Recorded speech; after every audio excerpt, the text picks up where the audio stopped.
I have all these great things to offer, and still no one wants to be with me. And why? Because of who I am. I was like, okay, I guess I like women, and I guess this is my life. So what do I need to do, or who do I need to be worthy of their love and attention? But what I recognized in regard to my identity was that I didn't realize what a big part of being a elite powerlifter and being this super huge, jacked, muscular person, how big of a part of my identity it was until I wasn't that person anymore.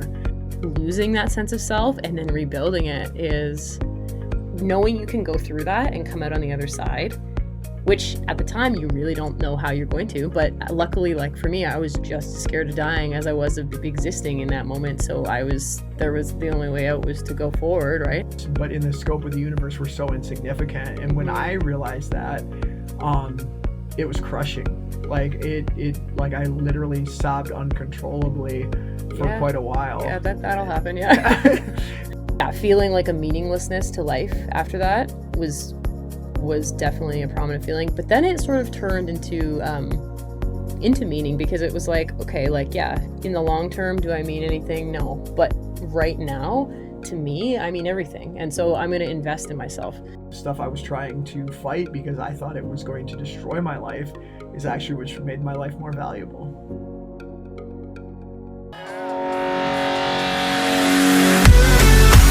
150.19. A new world record.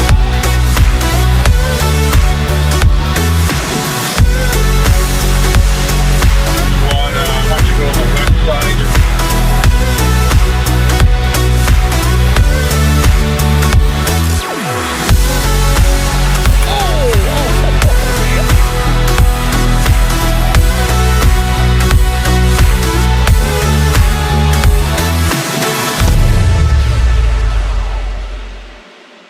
Welcome back to the Authenticity Podcast, where we are chasing authentic conversations on meaningful topics. I am one of your hosts, Alivia Walker. I am the other host, Janae Kroc. And just a couple of seconds ago, before we went live, Olivia was laughing at me for being a little extra girly today. I had the audio set up, the camera set up, everything, and I'm like, and she's like, wait, hold on, let me put on some lip gloss.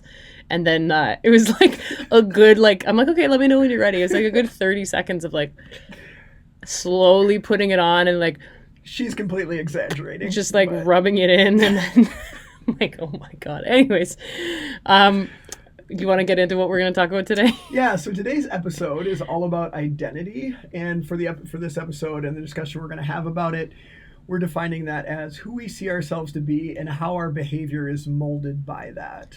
Yeah, so I think the first thing we want to sort of address off the hop, I know for me, I've been good friends with Janae for years, and I notice a huge difference in how she presents and how she acts when she's wearing makeup and wearing her wig. And I wanted to sort of just, ask you where those shifts come from, and because when you're not wearing that, you have different sort of intonations, you have different mannerisms. So can you speak to that a little bit, just for... Yeah, absolutely. And I think that ties in with our episode really well, because it's obviously a big part of my identity and who I am. And to be 100% honest, a lot of it is unconscious, but some of it is conscious behavior as well.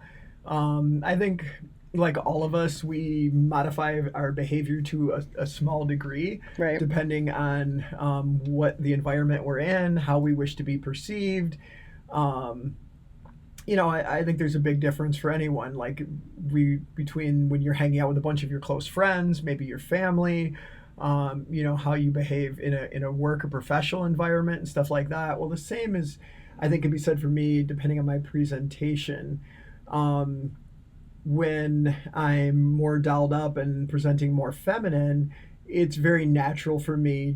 I don't even, a lot of it's not even conscious, the way my mannerisms change, my intonation with my speech. And even sometimes I've noticed how I react to the same situations. And at first, when I really started opening up and being all of myself, it was kind of shocking at times how different that would be. And a lot of it was due because I was suppressing so much of it for so long. Right.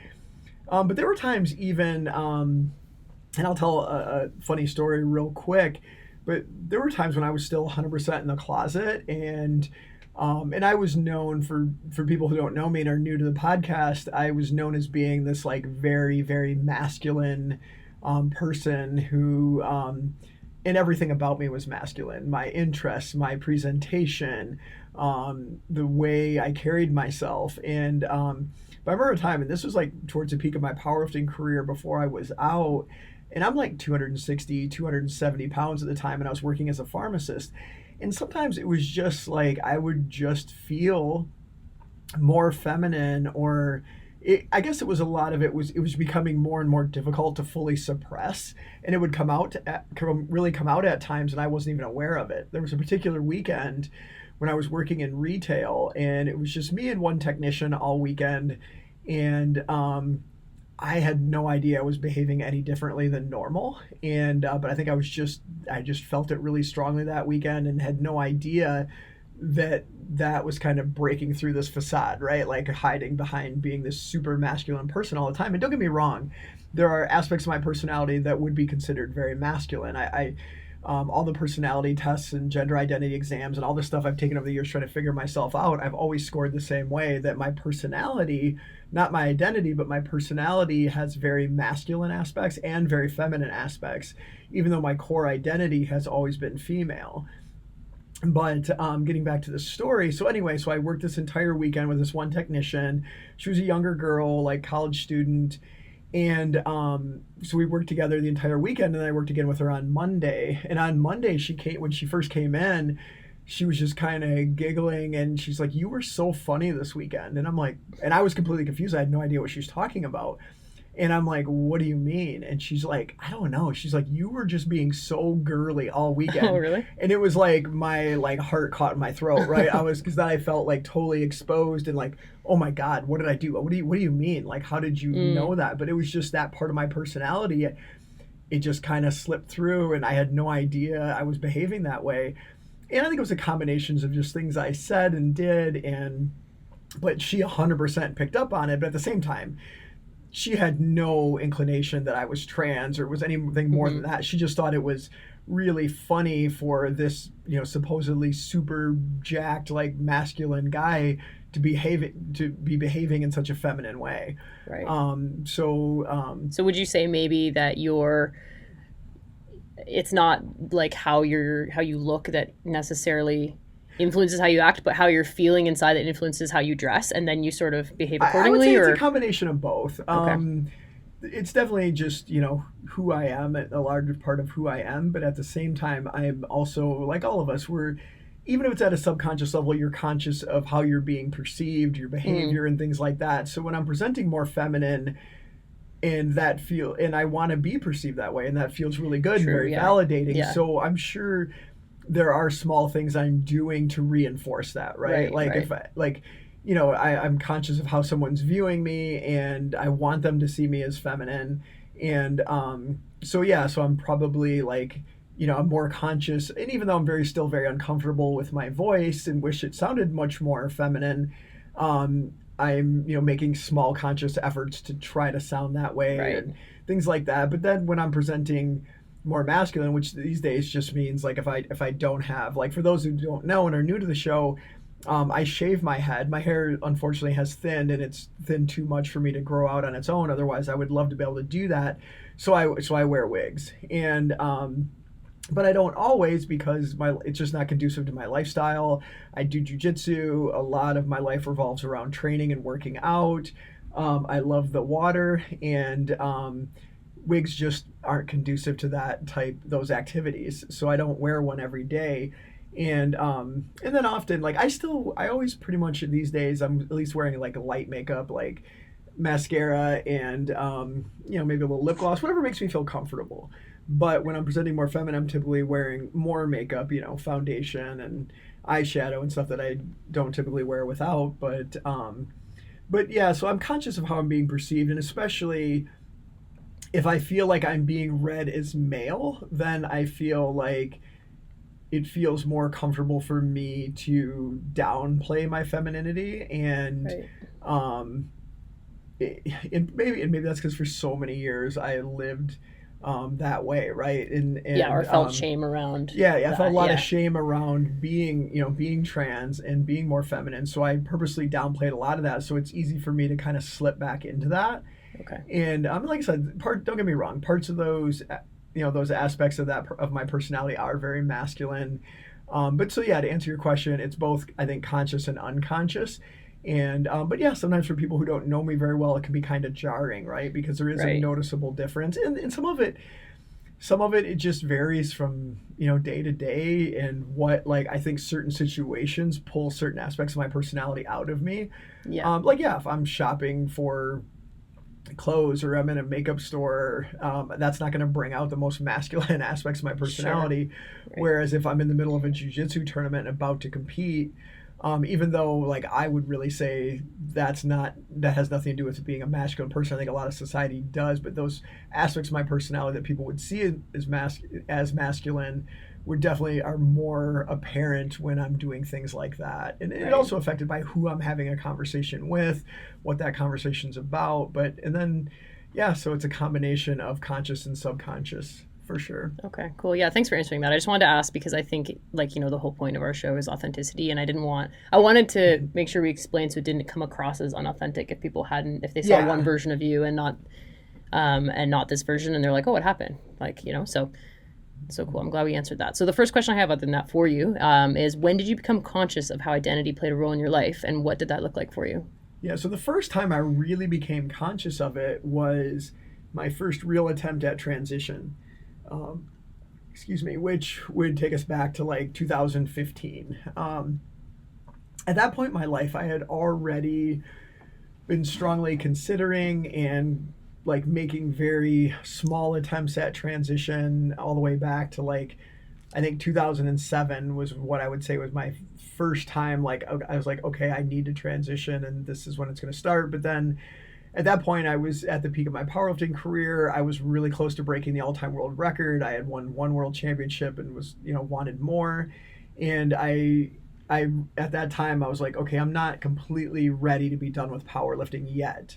But it would weigh heavily on me from time to time, and I would start to lose weight. I would scale back my lifting a little bit, and then realize I'm not ready yet. And not that I wasn't ready for transition. I wasn't ready to be done with competitive powerlifting.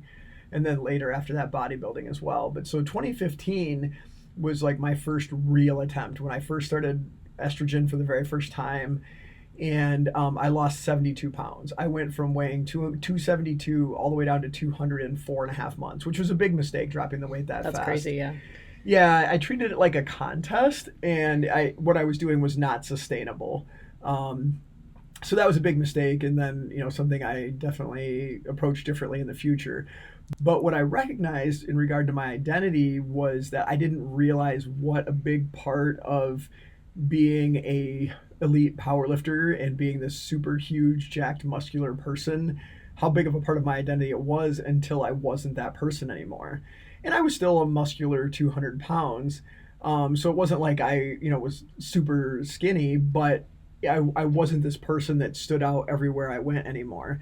And up to that point, I wasn't even conscious of it because I had been so big for so long. Like for 20 years, I was basically 250 pounds or more. And so I'd gotten very used to how people reacted towards me. Just everywhere I went, like I stood out, right? So people noticed me and just treat you differently. And so I was just used to that all the time. And then what I noticed when I got down close to 200 pounds, all of a sudden I was blending in and people weren't noticing me. I would walk into a place and no one would look twice. And that was never something I sought or craved, but I certainly recognized. Yeah, well, it was certain. Yeah. It was just weird. I certainly recognized it when it stopped happening, and little things like things I didn't realize, like how people would get out of my way and were extra nice to me, and then when those things stopped happening, I suddenly felt invisible, and not in a good way. Then all of a sudden I started questioning, well, if I'm not this person, if I'm not this champion athlete, then who am I? What value do I have? Right. How do I matter in the world? And it really shook me up. And then I bailed on that attempt at transition. And part of it was like I had dieted myself into a corner. I was starving all the time. I was miserable and I felt like crap. And not like all the stuff I had done to help my body become more feminine, I liked, but it just wasn't sustainable. And I just was, feeling horrible, thought about food 24/7. Yeah. So then I bailed on that. But that was the first time I was like, wow, that's a big part of who I am.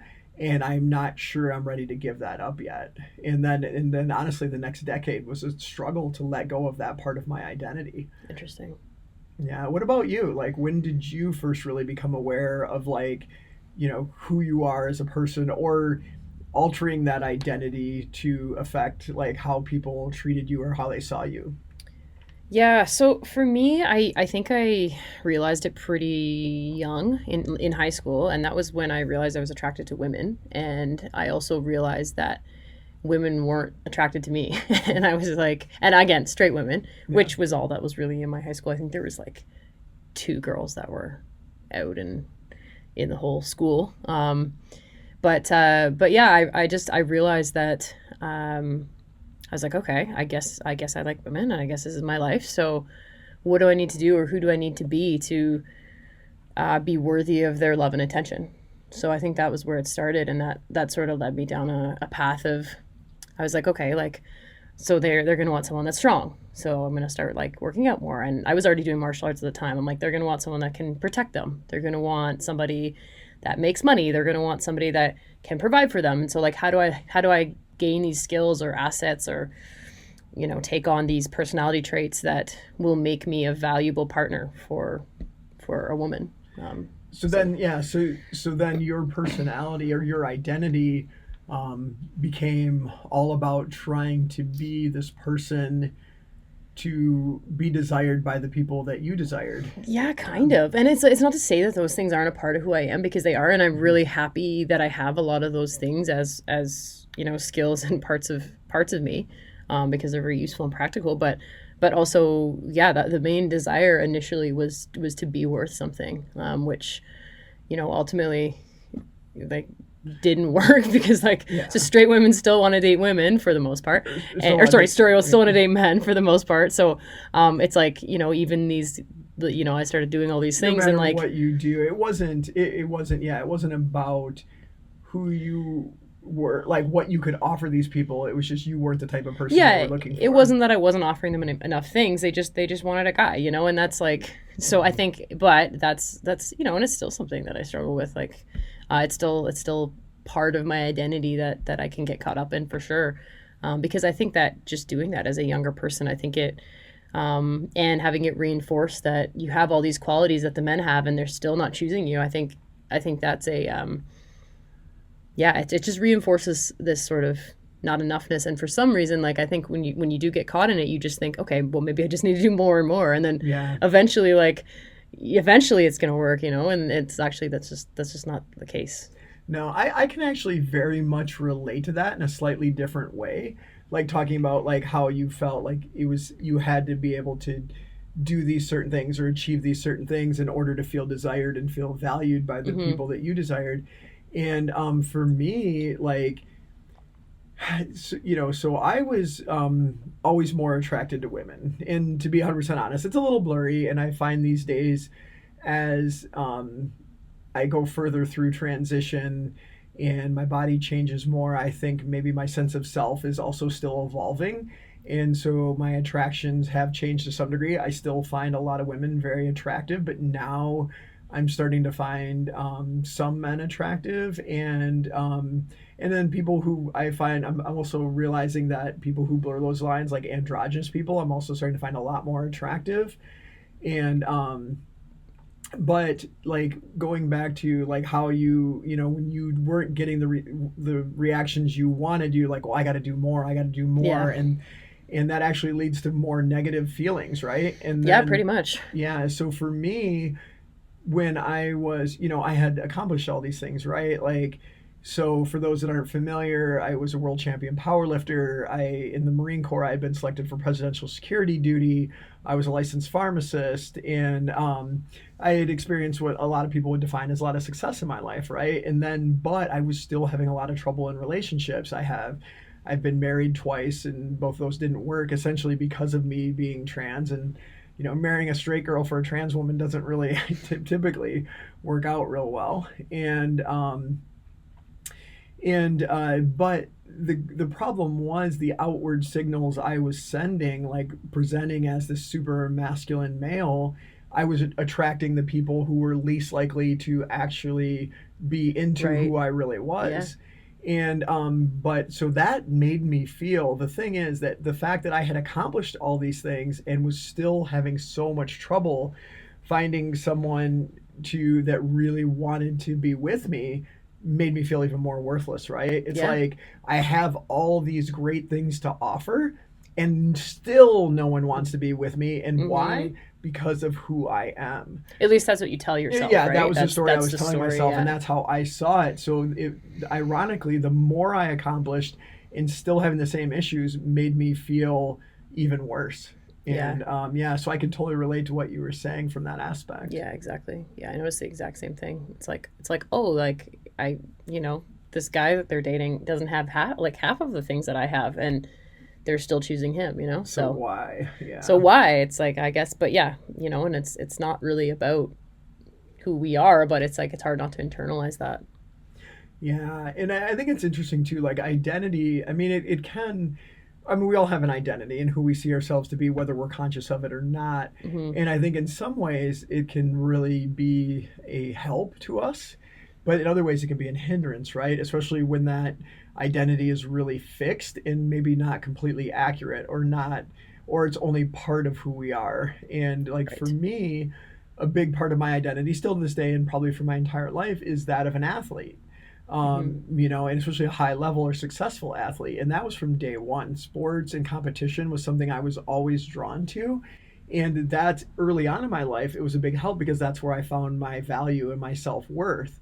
Now, the big problem with that for me was when I was doing really well athletically, I had good self-esteem and good self-confidence. Yeah. And then if competition turned and I wasn't competing well, and this is even still to this day, I still struggle with this. If I'm not competing well or not having success athletically, my self-worth suffers greatly. And then I start to question, and especially like anyone who's competed at a high level or had their core identity, say any professional athlete or someone who maybe, played sports in college, or that was a big part of who they were and they considered themselves to be successful at it. When that inevitably ends, most of those athletes are going to go through a type of crisis where they question, who am I? How do I matter? And especially when you're used to, if you're in a sport and successful enough where it gives you a lot of attention, right? Like if you're someone who makes a lot of money or, becomes quote unquote famous because of that. Yeah. The thing is with athletes too, like you find that the second your career is over, the second you're no longer competing, like that changes a lot. And I think a lot of people struggle with that. And I know I did. Like it was, stepping out of going from this person where I would go to an expo and people wait an hour in line just for a photo or an autograph with you to, a few years later, like people hardly noticing you. It's a rough transition. Yeah, that's a contrast. Yeah, because so much of you're getting so much validation and so much positive affirmation from that. And then when that ceases and that goes away, it's a rough transition. And especially for me, being a trans woman, but having all this success, competing in men's athletics, I think it made that transition in my life much more difficult. Yeah, that makes sense for sure. Yeah. Yeah. And what I wonder too is like, do you think back now and do you still think of that as a part of who you are, or did you find like a deeper truth about like something about yourself that you can actually hold on to as part of your identity relative to that? Yeah, I think the problem for me back then, that was all of my identity, right? And where it's a part of my identity now and always will be. And it's a core part of who I am. But the biggest problem was that was all of my identity, and a big part of my identity being a trans woman was I was completely suppressing or suppressing to the greatest degree that I could out of fear of how people would treat me and how it would affect my life. And I just thought, like, for many years, if I ever came out, my life would be over. I would lose everything. And to some degree, I did lose a lot. You know, like when I was outed publicly, I lost almost all of my sponsorships. Essentially, my career as a powerlifter and bodybuilder was over. You know, no one, like, I went from being a popular speaker at, you know, conferences and seminars. You know, I had published one book on strength training, and I was in, you know, a pretty great demand for those type of things. That all instantly ended.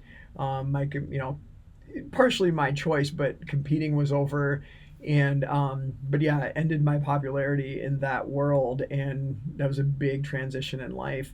And so yeah, a lot of my self-worth went with it. But I am an athlete. I love to compete. I love to train, and that's a big part of who I am to this day. But it's just that was just a part of my identity, and then identifying with that so strongly held me back from being all of who I am. And that's where it became a hindrance when, as an adult, and you know, especially like trying to be like the environment I grew up in, I was taught very early on that being male in that environment and how people, you know, perceived me was that a big part of being a valuable person was being tough and being able to fight, being able to you know, not only protect yourself but your friends and family, and then having this persona of no one can hurt me, and like, and you know, suppressing emotion and all these you know, stereotypical masculine qualities that our society has taught so many young boys that they need to exhibit. And for me, it was, you know, extra damaging, because not only was it damaging in all the regular ways, but also I was trying to be someone who I wasn't. And in that, you know, I missed out on so many things in life, and you know, affected my development as a person for a long time, because I was just suppressing so much of who I was. And so that, like, identifying with that part of myself only at that time, you know, was very harmful. Yeah, so basically embracing that it's a part of you, but not all of you, has been what's been helpful. Yeah, it'll always be part of who I am. I'm always going to be an athlete. It just, but yeah, like, accepting the rest of who I am as well was a huge step for me and changed things drastically. Okay, that makes sense. Have you, what was I going to ask you here? Have there been other identities that you've felt you've gained and lost throughout your life, or is that sort of the main one, the athlete, the trans woman? Yeah, those are the two biggest aspects of my personality, definitely, are, you know, having a core identity of being female, and having that always have been the case. Like, you know, this was something that I knew and was very aware of at 4 or 5 years old, honestly, as long as I can remember. Right. I just didn't know how to make sense of it at that time, and I didn't know why I felt that way, but I also realized early on that that would not be seen as a positive thing, and that it was something I needed to hide. But yeah, I'd say those are the two largest. I mean, obviously there's other, you know, aspects of my identity as well, as far as other interests, and, you know, like in being, you know, like a loving family member, a parent, you know, like the relationships I have with my friends and how I see myself in those situations and things like that. But those are the two big things, like the two big parts of my identity that I think affect how I interact with the world, and, you know, and push me in different directions, and, you know, how I things I choose to pursue, and all that kind of stuff. Well, and I know we were talking earlier about jiu-jitsu and how that that's sort of playing into this identity thing for you. Did you want to talk a bit about that? Yeah, absolutely. Yeah, so that's been a rough transition, right? Like, so I would say really only in the last year, and I'm 52, that I've really made peace with letting go of trying to be this maintain being this elite athlete. The problem has been is that when, you know, transition for a trans woman is not conducive to being a good athlete. Like, right. You know, especially when you're competing against men. That's Yeah. And for those that don't understand, I probably should have clarified that early on. I've only ever competed against men and continue to do so to this day, even in jiu-jitsu. And but yeah, the problem was when I, you know, began really embracing my identity and moving in a more feminine direction and doing things like the obvious things, like, you know, removing my my body's ability to produce testosterone, and I mean, it still make a small amount of my adrenal glands, but I've undergone an orchiectomy, which is removal of the testicles. So so my testosterone levels are really, really low. And obviously that's going to affect muscle mass and strength. Well, and you're taking female hormones too, and right? I've been taking estrogen on and off since 2015, so for 10 years, but nonstop since July 27th of 21. So almost 4 years now, like, constant. And then we added progesterone like 2 years ago to help more with breast development. So yeah, those things have been a hindrance to me as an athlete. And so that's what's really been hard to let go of, is that someone who loves to compete, really enjoys winning, doing something that is going to take away from my ability to do that or make it, more difficult, is a really hard thing. I've gone, like, literally I've spent the last 10 years going back and forth with it, like moving more towards transition and then backpedaling because of my loss of athletic ability. And so, like, that part of my identity kept pulling me back. Like, if I wasn't winning or my performance started to suffer, and especially initially, like, losing substantial amounts of muscle, it had me questioning, who am I and how do I matter, and losing a lot of my self-worth. And I think I finally, like I said, just in the last year, I finally made peace with that. And honestly, as far as that part of my life, I'm happier than I've ever been by far. So how did you make peace with that? I think really just because of so many times, like, there's a reason why I kept going back and forth. It wasn't like I started to do it once and been like, this isn't for me. It was that I was just too insecure. I was too insecure in that I needed that validation as an athlete to feel good about myself. And as soon as I started to lose that, I wasn't feeling good about myself. But I loved everything that was happening with transition, so it was super difficult. Right. Because then it's like, okay, now I'm going back to doing this. Well, now transition's either on hold, and sometimes it was actually going back in the other direction. Because to be honest, for those who aren't familiar with me and aren't familiar with my career, I competed professionally for over a decade, and I was using steroids at that time, which is something that was a very difficult decision for me. Because I did not like the things it was doing that were masculinizing me, like causing more facial hair growth and things like that.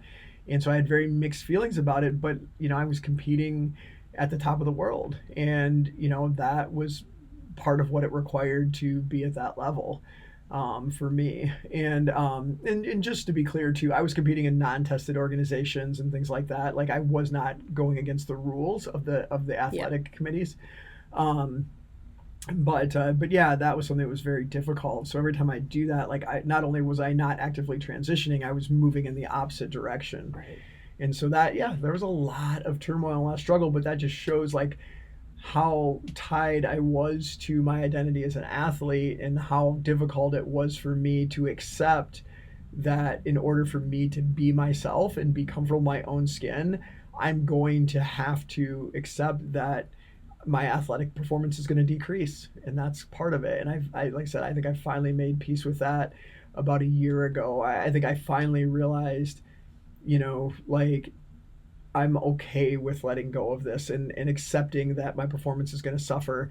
And part of that comes with aging too. I mean, right. It's an inevitable part of life in general, right? But there's a huge difference, like, in how much my performance dropped off from pursuing transition. So that was, that was the biggest thing for sure, and the biggest struggle, and held me back so much. So that part of my identity was actually preventing me from being happy, and in a lot of ways.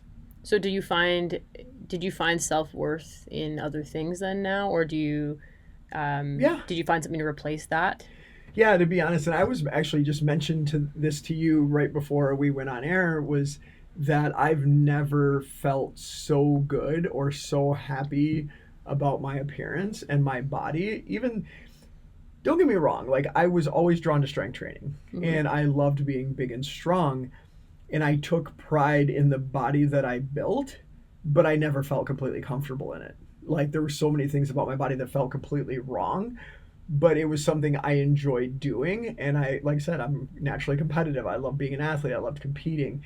I liked strength sports. And so, like, I got my self-worth from my success, and the more muscle I put on and the more success I had, the more self-worth, but I never felt comfortable in that.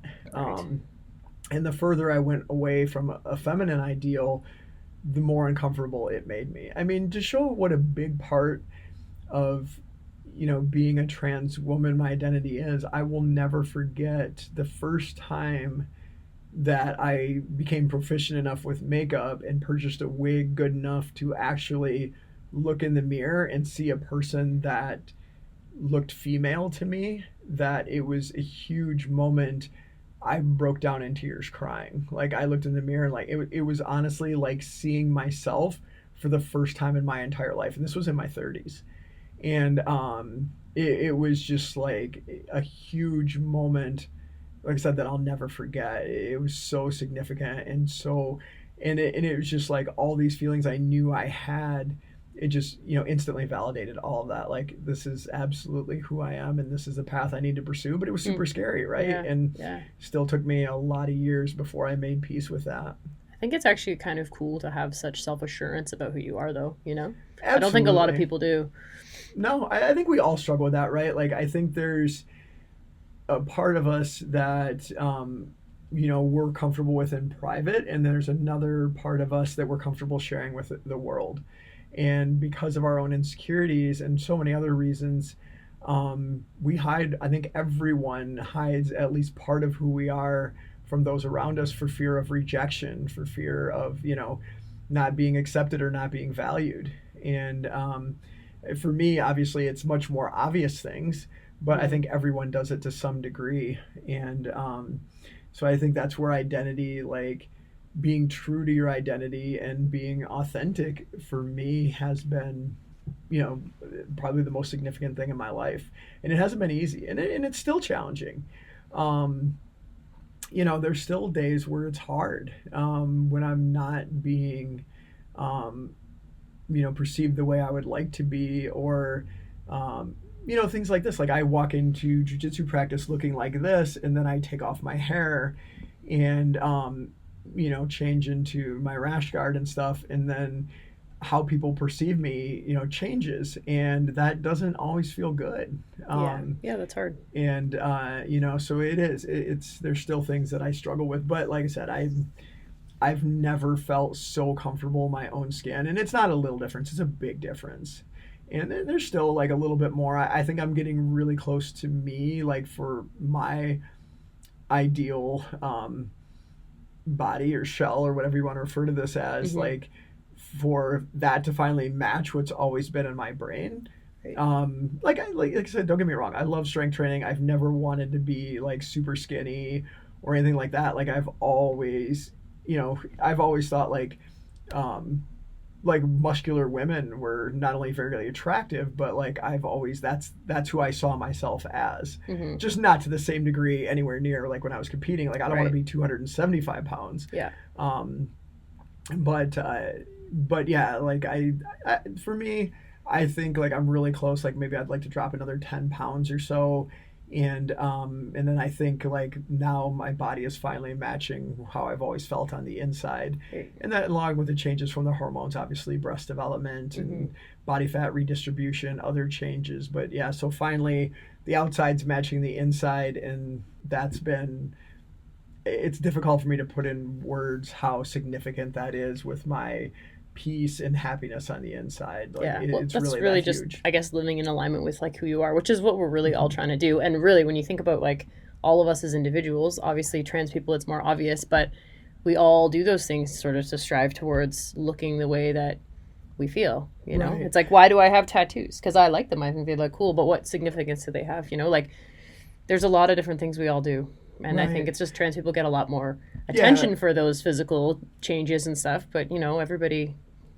Yeah, I think it's more outward appearances obviously changes much more drastically than for more people. But how would you say, I mean, we've been talking a lot about me and my identity and how that relates to me as an athlete and me as a trans woman. Yeah.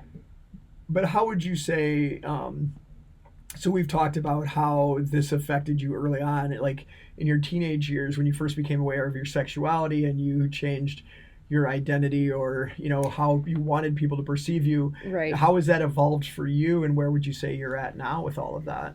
Yeah, I mean, it's still like obviously I'm in a long-term relationship and I have a partner that like loves me and values me, but it still plays into things. Like, I still do feel a certain pressure to be able to do certain things, to like provide, and you know, I get a little bit of worth from those things for sure. And I also think it's changed over the years through different experiences, and I think I maybe talked about this in our intro episode. Did I talk about psychedelics? I think I did. You mentioned it in the intro episode. You mentioned the experience you had and yeah. How it infected so you. But that was like a big thing for me, because it really like I don't know if I mentioned this part specifically in the introduction, but I went through what people call an ego death, where everything was completely stripped away and I was just left with this awareness. So that really impacted me, and like coming back into myself and being like, what even am I after that was a really interesting. Yeah, so that's like something I've never done psychedelics, but I've heard many people speak about ego death, right? And yeah, for you, what do you like? How would you describe that? Like, what does that mean exactly? And like, then yeah, it means like, so everything that makes up how you see yourself, including your physicality, including the way you know, relate to the world, including your interests, the people you know, like anything that is you, that you've made up to be you as like this story of who you are, right? Like who Janae is, like it's all just gone all of a sudden, and you're still there, but there's nothing else. So does that mean like you've connected, like you're part of something larger? Or like, well, for me at the time it was like a horrifying experience, so it didn't feel like you know, like a good like beautiful, like into the beyond kind of blissful experience. It did not feel like that at all. It felt terrifying. And I think that's also relevant to the amount of control that you enjoy giving up as a human being. And I struggle with that. So I think it just, it's quite hard to explain, but it strips away everything that's not real. And then it's kind of jarring to find that nothing's really, I should say everything that's not permanent, which nothing's permanent, right? So then it kind of makes you reflect and be like, yeah, who really am I? And at the base of it, it's hard to say, right? But I think that kind of led me to be like, okay, I just get to choose like what things feel good for me. And this isn't like me to my core based on my like beliefs after these experiences with psychedelics, but it's who I align with and what I like and that kind of thing in this experience of being a human. I don't know if that makes sense. It's hard to explain when you haven't done psychedelics, because it does sound a little out there, but I'm sure if anybody's done them and they're listening, I think you can probably relate. Yeah. So you're saying that like basically stripped away your identity, at least for it did, a time, yeah. And then and it everything I thought I knew, everything, yeah. Yeah, and then when you say like, did it make it feel like for you in that experience, like your life was less significant, and that like maybe like everything's so grand and large, or that but like, because as people we tend to be, I think most people we have an ego, right? And we tend to think like we think about the world from our own perspective and like how everything is tied to us, but in the scope of the universe. And I had an experience that completely shook me, and I broke down sobbing for hours, just coming to the realization. I think a lot of people, you know, not everyone, but a lot of people, this happens at some point in their lives where they realize, yeah, we're a speck on a piece of dust floating throughout the universe. But in the scope of the universe and in the scope of time as we know it, we're really so insignificant, right? We're a blink of an eye. We come and go. We matter to the people around us, the people close to us, but in the scope of the universe, we're so insignificant. And when I realized that, it was crushing. Like it like I literally sobbed uncontrollably for quite a while. Yeah, that'll happen. Yeah. Yeah. So yeah, I mean, if you're asking if I agree with that, yes and no. I think I felt initially that was a lot of the experience was like, well, I had a lot of fear tied to my experience too, so it was sort of multifaceted. But I would definitely say, feeling like a meaninglessness to life after that was definitely a prominent feeling. But then it sort of turned into meaning, because it was like, okay, like, yeah, in the long term, do I mean anything? No. But right now, to me, I mean everything. And so I'm going to invest in myself. And I'm the one experiencing myself. So the only thing, I guess I came back to being like, the only thing that really matters is the present moment. That's the true, real thing we have, right? And I want to experience that in a good way. So it means everything, because this is my whole experience, you know? So would you say it was almost like wiping the slate clean and getting to start over? No. No? No, because it blew up my whole world, and it was there was a lot More of like the slate got smashed? Yeah. It was more like the slate got friggin' taken out by like a jackhammer, and then I was like, how do I possibly put these pieces back together? But you do. And I think that's the other thing is like losing that sense of self and then rebuilding it is knowing you can go through that and come out on the other side, which at the time you really don't know how you're going to. But luckily, like for me, I was just as scared of dying as I was of existing in that moment. So the only way out was to go forward, right? And there's just a lot of strength that comes from that. And then I had an experience recently too. I think I might have even talked about this in the first episode a little bit, where I went to Peru. And this has been a few years since this mushroom trip, and I just had a complete relapse of similar feelings, and it was like this intense claustrophobia in the mountains in Peru that I couldn't get to go away. And I had to leave. Like I had like a complete, I don't even know what the word for it is, but I couldn't leave the house for a long time. Like it was really, really severe. Yeah, even just working through that, and I'm still working through that, but it's horrible, but it's also, when you do work through parts of it, it's very empowering. So, but that was another area where I definitely felt a loss of identities, because after that mushroom trip, it did cause things like some claustrophobia. I feel like I said this last episode too, is like trying to remember that word. It's like fear of being trapped. Yeah. But that's like a feeling it left with me, and then it sort of turned into this, sort of claustrophobia with certain things like mountains and whatnot, which... Yeah, cause it's not exactly claustrophobia. No, there is a word for it. It's a fear of being trapped, exactly. But not small spaces. Like I can go in a small space as long as I have access to leave. It's like a control thing, I think. And I think it's a fear of putting myself in a situation that I can't get out of, where I'm going to die. And that's how I felt in the trip.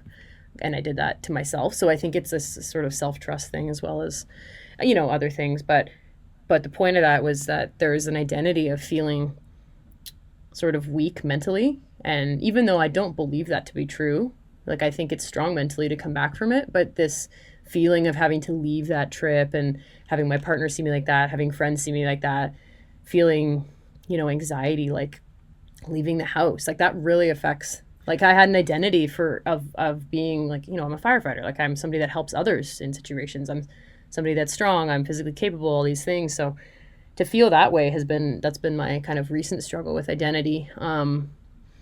Yeah, knowing you as I do, I know that, you are a very strong person, and that's something you value about yourself. So I can see where having that kind of shaken and feeling like you were more vulnerable and you needed more help, or you couldn't be strong in a certain moment, or at least the way you saw it, where that would really rock your identity, right? Yeah, and just your sense of personal safety. You're like, oh God, do I need other people to exist? And of course we all sort of do, I guess, but yeah, so that's been a struggle. But I think like the point of that too is like to find that thing about yourself that you can attach to as like a core belief or a core value. And that's, say that if that's strength, like there's strength and resilience as well. It doesn't have to come in the form that you think it's supposed to come in. So I think that's where you can attach, like, okay, I'm a person that, is mentally resilient, or whatever, whatever you choose to identify with. And then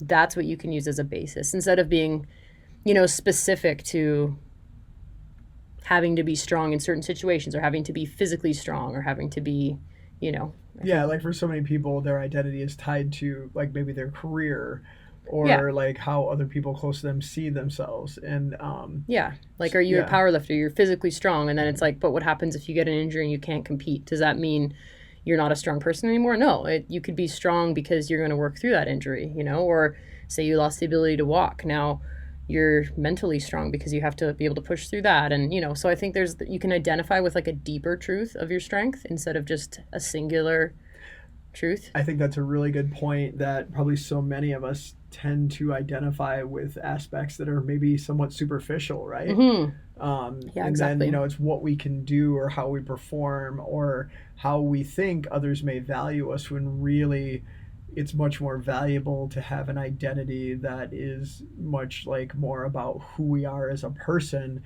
and not like not specific things like ways in which we perform or things we were able to do.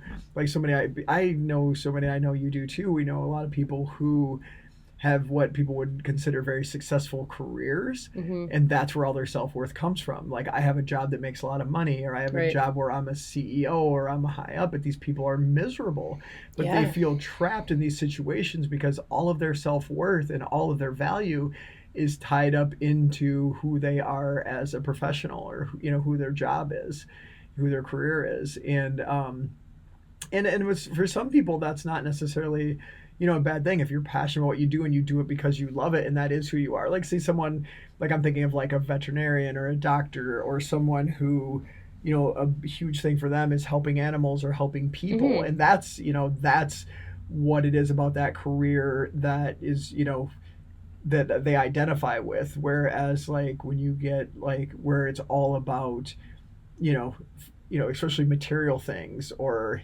like how much money do I have, more money than the next person. Identifying with service, I think, is always all good things. Service to others, I think that's something that's like you can really hold on to. Absolutely. So I think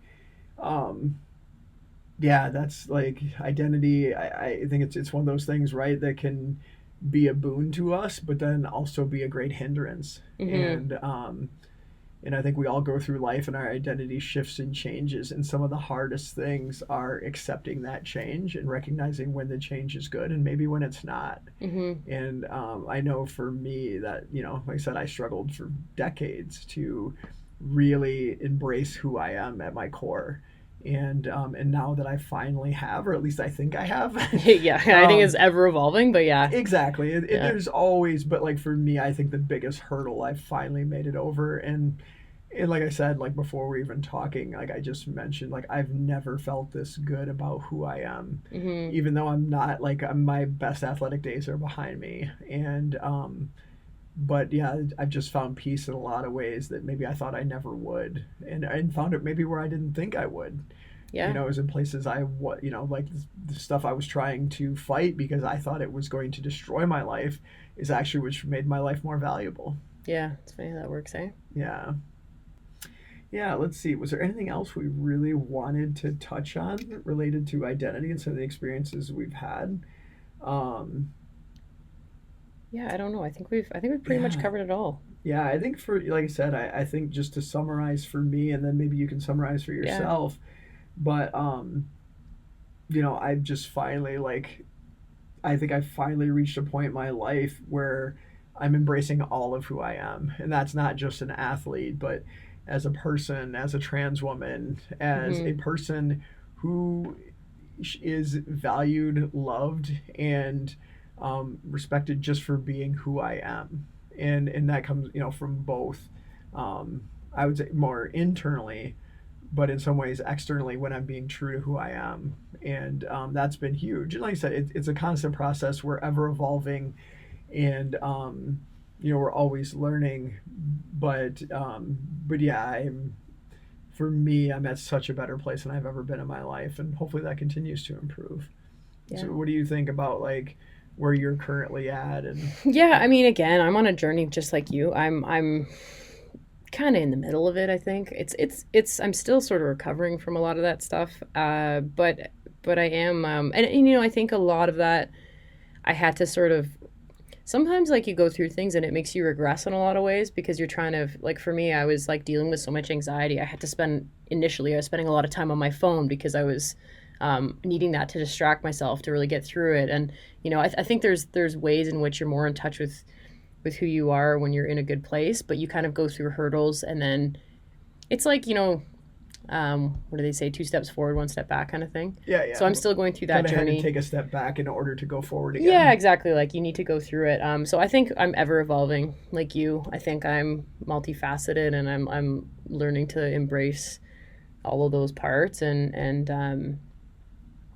I think I think I'm just like, what's that quote they say, that spiritual quote of you probably don't know it, but it's like talking about ego, but it says ego is a wonderful slave and a terrible master. It's kind of the same thing. I think I think it's relative. Ego, identity, I think they're kind of like tied together, and it's like learning to embrace who you are as like a, I don't like really like the word slave. Like I would say like a companion, like a good companion in your life, like your ego, your identity, but to have it be your master where you're tied to it and you're, enslaved to it is it doesn't work, Yes. So I think I have that intellectually, and I think I'm working on sort of ingraining that in my life, but I think that's like, again, an ever-evolving process. I really like that, and I think that's a very good reminder that it should be look at you liking a spiritual quote. Acting like I'm not spiritual at all. Well, not a lot. We're gonna do an episode on that too. Actually. We'll definitely get into that in the future. But I think that's a good place to wrap things up, and I hope people enjoyed today's episode, found it to be of some value, and I hope you're doing well on your own journey and evolving and growing and becoming an ever better version of yourself. And if you like these type of discussions and where this podcast is going, please like, subscribe, do all those things, and we hope to see you again in the near future. See you guys later. Take care.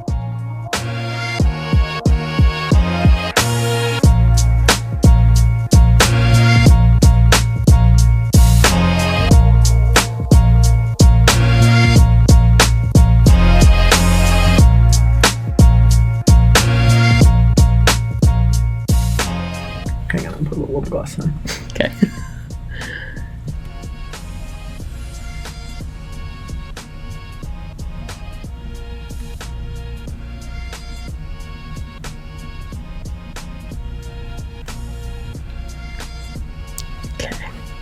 Let me know when you're ready.